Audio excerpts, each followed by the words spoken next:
வணக்கம் நண்பர்களே. இன்றைக்கு இந்த வீடியோவில் நாம் பார்க்க போகிறது Ashley Madison sex lies and scandal. இது ஒரு நெட்ஃப்ளிக்ஸ் டாக்கு சீரீஸ். 3 பார்ட் தான் இருக்குது. இப்போ யூகேல நம்பர் 1ல் இருக்குன்னு கேள்விப்பட்டேன். இந்தியாவில் எப்படி இருக்குங்கிறத பற்றி எனக்கு தெரியல, சாரி. போயிட்டுருக்கோன்னு தான் நினைக்கிறேன். ஸோ ஏன்னா செக்ஸ்ன்னு வந்துச்சு, ஸ்கேண்டல்னு வந்துச்சு, கண்டிப்பாக மக்களுக்கு ஒரு ஆர்வம் இருக்கும். அதனால தான் நான் கூட பார்த்தேன் அப்படின்னு சொல்லலாம் இல்லையா. யாருமே யோக்கியம் இல்லைன்னு ஆகிப்போச்சு, பிறகு என்ன பார்த்துருவோம் அப்படின்னு பார்த்தாச்சு. ஸோ இந்த ஆஷ்லி மேடிசன்னா முதல்ல என்ன, பாய் ஃப்ரெண்ட் இல்லாதவங்க, கேர்ள் ஃப்ரெண்ட் இல்லாதவங்க ஒரு டேட்டிங் சைட்டில் போய் தேடுவாங்க. பாய் ஃப்ரெண்ட் இருக்காங்களா, கேர்ள் ஃப்ரெண்ட் இருக்காங்க, கிடைப்பாங்களான்னு சொல்லி. வல்லவனுக்கு புல்லும் ஆயுதம்னு சொன்ன மாதிரி நிறைய சோஷியல் பிளாட்ஃபார்மே மக்கள் யூஸ் பண்ணி என்னென்னவோ பண்ணுறாங்க கேள்விப்பட்டேன். 800 பேர் திருமணம் முடித்தவன் இருக்கான், 1000 பேரை ஏமாற்றி திருமணம் முடித்தவன்லாம் இருக்கான், நம்ம பார்த்துருக்கோம். அப்புறம் கல்யாணமே ஆகாதவங்க மேட்ரிமோனியல் சைட்ஸ் போகிறாங்க. அப்புறம் பழசு விற்கிறது, பழைய பைக்கு, புது காரு எல்லாம் விற்கிறதுக்கு OLXன்னு ஏதோ சைட்ஸ் இருக்குது. ஆனால் இந்த ஆஷ்லி மேடிசன் திருமணமான பெண்ணுக்கும் சரி ஆணுக்கும் சரி டேட்டிங் பண்ணுறதுக்கு ஒரு பிளாட்ஃபார்மாக இருக்குது அப்படிங்கிறது தான் முக்கியம். 2001 ஏதோ ஒரு நோவல் பைடர் மேன் அப்படிங்கிற ஒரு அறிவாளிக்கு இந்த ஐடியா இப்படி ஒரு வெப்சைட்டை ஆரம்பிச்சிருக்காரு. அதன் மூலமாக அவர் ஆரம்பித்து சீரழிஞ்சாருங்குது. அப்புறம் நம்ம கர்மான்னு சொல்லுவாங்க, அது வந்திருக்கும்னு நினைக்கிறேன். அதுக்கப்புறம் அவர் எட்டி உதைக்கப்பட்டு கம்பெனியை விட்டு தூரத்துக்கு போட்டாங்க. அவர் தான் ஃபவுண்டர் அண்ட் சிஇஓவாக இருந்தார் 2015 வரைக்கும். ஸோ 2015 என்ன ஆனது அப்படின்னு சொல்லி டாக்குமெண்ட்ரியில் பார்க்கலாம். ஸோ என்ன சொல்லிட்டு இருந்தோம், திருமணம் ஆனவங்களுக்கு ஒரு டேட்டிங் சைட்டா, என்னையே அது கள்ள உறவுக்கு ஒரு ஹெல்ப்பா அப்படிங்கிற மாதிரி. இந்த சைட்லாம் இல்லாமல் நம்ம ஊரில் கள்ள உறவே இல்லையா அப்படிங்கிற கேள்விகள்லாம் வரலாம். சரி, திறமை உள்ளவங்களுக்கு சைட்டுகளோ தேவையில்லை, ஆப்ஸும் தேவையில்லை, அவங்கெல்லாம் வில்லனுக்கும் துரும்பும் ஆயுதம், ரைட்டு. ஸோ இந்த சைட்டு மேரேஜ் ஆனவங்களுக்கு ஹெல்ப்ஃபுல்லாக இருக்குது. அவங்களோட ப்ரைவசியை காப்பாற்றுதுலாம் சொல்லி ஏமாற்றி ரிஜிஸ்டர் பண்ண வச்சுறாங்க. கிட்டத்தட்ட 2001 தான் இதை ஆரம்பிக்கிறாங்க. 2015 30,000 மில்லியன் யூசர்ஸ் இருந்திருக்காங்க. ஸோ இது மிகப்பெரிய நம்பரும் கூட. நிறைய கட்டுக்கட்டாக பணம் சம்பாதிச்சிருக்காங்கன்னு சொல்லலாம். ஏன்னா ஒரு பெண்ணிட்ட சேட் பண்ணுறதுக்கும் சரி, கார்டை ஸ்வைப் பண்ணணும், எல்லாத்துக்கும் கார்டை ஸ்வைப் பண்ணணும் அப்படிங்கிற மாதிரி. ஈவன் அக்கௌண்ட்டை டெலீட் பண்ணுறதுக்கு $20. ஆனால் டெலீட்டே பண்ண மாட்டாங்கன்னு அப்புறம் கேள்விப்பட்டேன். என்ன ஆகும் அப்படின்னா, இந்த டாக்கு சீரீஸ் நம்ம பார்க்க போகிறதும் அதுதான். ஸோ $20 கொடுத்துட்டு அக்கௌண்ட்டை டெலீட் பண்ணுற மாதிரி ஒரு சிக்கலான இதில் போய் நம்ம மாட்டுறோம். அது இல்லாமல் நிறைய பேர் புருஷனுக்கு தெரியாமல், பொண்டாட்டிக்கு தெரியாமல் சாதிச்சிடலான்னு நினச்சி போகிறாங்க. பட் அங்கேயும் கர்மா தான் வேலை செய்யுது.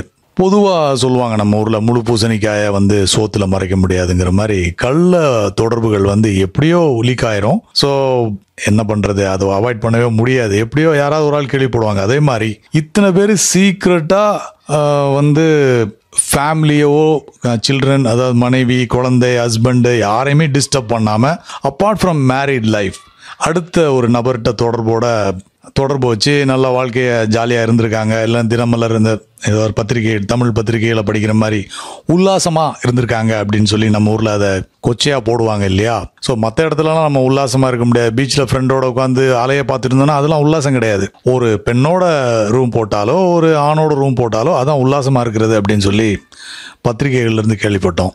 அதே மாதிரி உல்லாசமாக இருக்கிறதுக்கு இந்த வெப்சைட் ஹெல்ப் பண்ணியிருக்குன்னு சொல்லலாம். ஸோ இந்த டாக்கு சீரீஸில் இதன் மூலமாக பலன் அடைஞ்சவங்க அப்படின்னு சொல்லி ஒரே ஒரு அம்மாவை காட்டுறாங்க.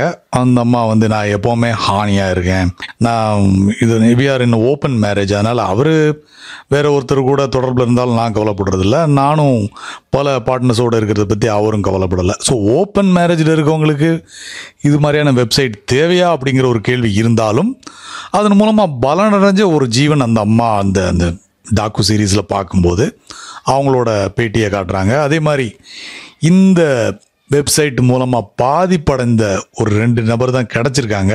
ஏன்னா இதில் ஹை ப்ரொஃபைல் செலிபிரிட்டிஸும் இருந்திருக்காங்க. என்னாச்சு அப்படிங்கிறத வீடியோ முடியறதுக்குள்ளே சொல்கிறேன். அதில் ஒரு செலிபிரிட்டி அப்படின்னா, ஒரு குறைந்த லெவல் செலிபிரிட்டி ஒருத்தர், சாம் ராடர் அப்படிங்கிறவர். அவர் ஒரு யூடியூப் விளாகர். நல்லா ஏதோ 1 மில்லியன் அவங்களுக்கும் சப்ஸ்கிரைபர் இருக்குது. Husband and wife, Sam Rader and his wife Nia, 2 பேரும் சேர்ந்து அந்த யூடியூப்பை ரன் பண்ணுறாங்க. ஸோ அவர் கேமரா முன்னாடி உட்கார்ந்து இந்த வெப்சைட் மூலமாக பல பெண்களோட தொடர்பு வச்சிருந்ததையும், பல மாதிரி உல்லாசம் அனுபவிச்சதையும் ஓப்பனாக சொல்கிறதுங்கிறது ஒரு கடினமான வேலைன்னு சொல்லி அந்த டாக்குமெண்ட்ரி எடுத்த டைரக்டரே சொல்கிறார், இட்ஸ் நாட் ஈஸி.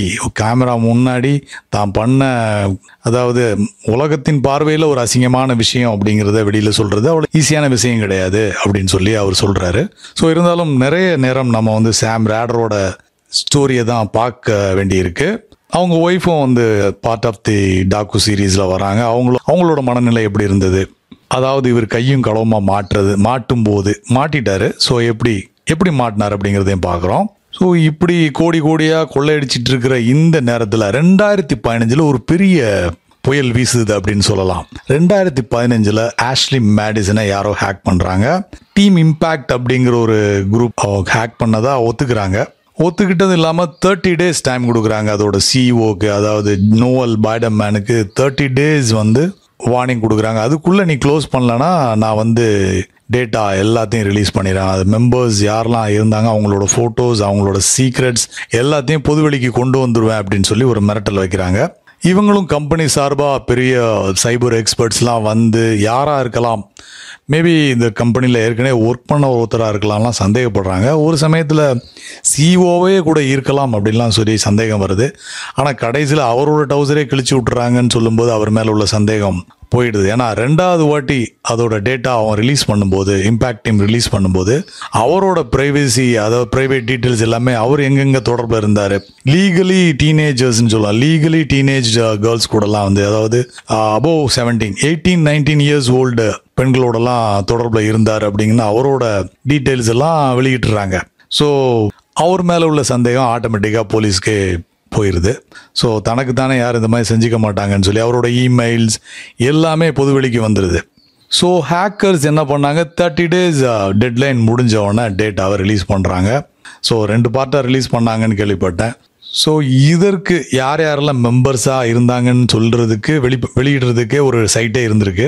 இப்போ ஆஸ்திரேலியாலலாம் வந்து ஒரு ரேடியோவே அனௌன்ஸ் பண்ணியிருக்கு. ஃபோன் பண்ணி கேட்டால், ஹலோ என் புருஷன் இருக்கானா, என் ஒய்ஃப் இருக்காங்களா அப்படின்னு சொன்னால் அவன் வந்து சொல்லிடுறான் லிஸ்ட்டு. ஆமாம் அந்த பேர் சொல்லுங்கள் அப்படின்னு சொல்லிட்டு இந்த பேரில் உள்ள நபர் இருக்கார் அப்படின்னு சொல்லி அவங்களே சொல்லிடுறாங்க. ஸோ அது ஒரு வேடிக்கையான ரேடியோ ஷோவாக கூட இருந்திருக்கு.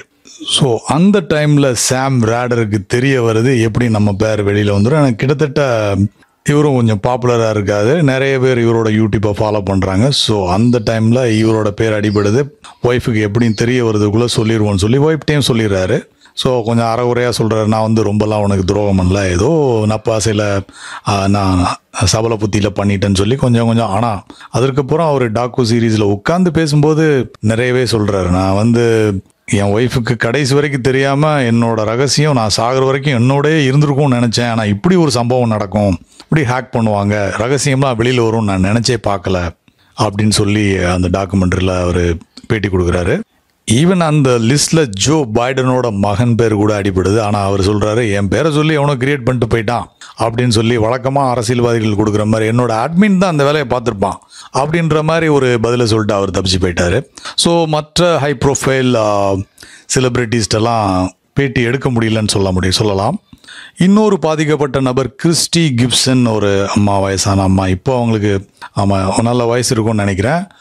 அந்த அம்மா பேட்டி கொடுக்குறாங்க. அவங்களுக்கும் பெரிய இழப்பு. காரணம், இந்த டேட்டா ரிலீஸ் ஆகும்போது நிறைய ஃபேமிலிக்குள்ள கண்டிப்பாக நீங்கள் எதிர்பார்த்த மாதிரி பல கலைபுரங்கள் நடந்திருக்கும், பல டைவோர்ஸ். அந்த டைமில் தான் சொல்லுவாங்க, இந்த ஹேக் நடக்கும்போதும் சரி, டேட்டா ரிலீஸ் பண்ணும்போதும் சரி, ரொம்ப சந்தோஷமாக இருந்தது யாருன்னு கேட்டால் வக்கீல்கள் மட்டும்தான், லாயர்ஸ் தான் ரொம்ப சந்தோஷமாக இருந்தாங்க அப்படின்னு சொல்லி படித்தேன். காரணம், அவங்களுக்கு தான் நிறைய டைவோர்ஸுக்கு நிறைய கேசஸ் வரும் அப்படின்னு சொல்லி ஒருத்தர் வேடிக்கையாக சொன்னார். ஸோ அந்த அம்மாவோட ஹஸ்பண்ட் வந்து இந்த லீக் வெளியானோடனே சூசைட் பண்ணிடுறாரு. ஏன்னா அவரோட ஆஃபீஸில் அவர் ஒர்க் பண்ணுற இடத்துல ஒரு காலேஜ், ஒரு செமினரி தியாலஜி காலேஜ் எதுலேயோ ஒர்க் பண்ணுறாரு. ஸோ அங்கே இந்த மாதிரி பிஹேவியருக்கெலாம் என்ன சொல்லுவாங்க, வரவேற்பு இருக்காது. ஸோ அவர்கிட்ட ரெசிக்னேஷன் கேட்குறாங்க. ரிசைன் பண்ணிட்டு வந்து தன்னோட கார் ஷெட்டில் வந்து சூசைட் பண்ணிடுறாரு. ஸோ இந்த அம்மாவுக்கு தன்னோட கணவனை மன்னிக்கவே ரெடியாக இருந்தால் கூட அவர் அதற்கு முன்னாடியே வந்து சூசைட் பண்ணிட்டாரு. ஸோ அவங்க பேசுகிறப்ப கேட்கும்போது ரொம்பவே கஷ்டமாக தான் இருக்குது. ஏன்னா பல பேரோட குடும்பத்தில் வந்து இந்த ஹேக் குழப்பம் உண்டாக்கியிருக்கு, பல உயிர்கள் பலியாயிருக்க வாய்ப்பு இருக்குது. ஸோ போலீஸ் கண்டிப்பாக அந்த ஹேக்கர்ஸை தேடிட்டு தான் இருந்தாங்க. ஏன்னா அது ஒரு குற்றமாக பார்க்குறாங்க. ஏன்னா பல பேரோட உயிர் போனதுனால கம்பெனியும் இதற்கு ரெஸ்பான்சிபிள் தான் அப்படின்னு சொல்லி போலீஸ் தரப்பு சொல்கிறாங்க. இப்போ இந்த ஹேக் நடந்தது 2015 அப்படின்னு சொன்னால் இன்றைய தேதிக்கு கிட்டத்தட்ட இப்போ 2015 24 இப்போ கிட்டத்தட்ட 85 மில்லியன்ஸ் கஸ்டமர்ஸ் இருக்கதா வந்து நான் கேள்விப்பட்டேன். அதே டைமில் 35-45 கண்ட்ரீஸில் ஆஷ்லி மேடிசன் சிறப்பாக செயல்பட்டு இருக்கு அப்படின்னு சொல்லி, என்னடா இவ்வளோ கேள்விப்பட்ட பிறகும், அதுவும் நிறைய மேல்ஸ், அதாவது ஜென்ஸ் தான் நிறைய பேர் இதுக்கு சப்ஸ்கிரைப் பண்ணியிருக்காங்க, சைன்அப் பண்ணியிருக்காங்க அப்படின்னு கேள்விப்பட்டாலும், நிறைய லேடிஸ் வந்து ரொம்ப ரொம்ப ரொம்ப லேடிஸோட சப்ஸ்கிரிப்ஷன் கம்மி தான் அப்படின்னு சொல்லி அவங்க தரப்புலே ஈவன் ஆஷ்லி மேடிசன்லேயே சொல்கிறாங்க. அதற்காக என்ன பண்ணுறாங்க, நிறைய ஃபேக் ஐடிஸ் கிரியேட் பண்ணுறாங்க லேடிஸ் பேரில், லேடிஸ் ஃபோட்டோஸை வச்சு. ஸோ அதை எப்படி கண்டுபிடிக்கிறாங்க, ஐபி அட்ரஸ் எல்லாமே இதே ஆஃபீஸுக்கு தான் போகுது, ஆஷ்லி மேடிசன் ஆஃபீஸுக்கே போகுது. ஸோ ஈஸியாக, ஆனாலும் இவ்வளோ விஷயங்கள் தெரிந்த பிறகும் இவ்வளோ சக்ஸஸ்ஃபுல்லாக ஒரு சைட் இருக்குன்னா இதுக்கு என்ன சபலம் தான் ஒரு காரணமாக, மூலதனமாக என்னன்னு தெரியல. 85 மில்லியன் கஸ்டமர்ஸ் இருக்கதா கேள்விப்பட்டேன். நம்பர்ஸில் எங்கேயா குளறுபடி பண்ணியிருந்திருக்கலாம், செக் பண்ணிக்கோங்க. ஸோ விடை பெறுவதற்கு முன்னாடி ஆஷ்லி மேடிசனோட டேக் லைன் என்னன்னு பார்த்தீங்கன்னா, life is short, have an affair அப்படின்னு சொல்லி கஸ்டமரை உள்ளே இழுக்கிறதுக்கு. அப்படி தான் ஒரு நாள் நைட் ஷிஃப்ட்டில் ஹாஸ்பிட்டலில் வேலை பார்க்குறாரு சாம் ராடர். ஹாஸ்பிட்டலில் ஷிஃப்ட்டில் இருக்கும்போது டிவியில் அந்த விளம்பரம் வந்திருக்கு, பார்த்துருக்காரு. உடனே சபலம் தாங்காமல் சைன்அப் பண்ணிட்டாராம். ஆனால் இந்த ஹேக் வெளியாகிறதுக்கு முன்னாடியே, அவர் யூடியூப்பில் பிரபலம் மாறதுக்கு கொஞ்சம் முன்னாடியே வந்து அக்கௌண்ட்டை டெலீட் பண்ணியிருக்காரு. ஆனாலும் கம்பெனி தரப்பில் சொல்கிறாங்க, அந்த கம்பெனியில் வேலை பார்த்த ஃபார்மர் எம்ப்ளாயி என்ன சொல்கிறாரு அப்படின்னா, டெலீட்லாம் பண்ண மாட்டாங்க, நீங்கள் ப்ரெஸ் பண்ணுவீங்க டெலீட்டட்னு வரும் ஸ்க்ரீனில், ஆனால் இவங்க யாரும் டெலீட், அந்த டேட்டா அப்படியே தான் இருக்கும். அதனால தான் லீக் ஆகும்போது எல்லாம் வெளியே வந்திருக்கு.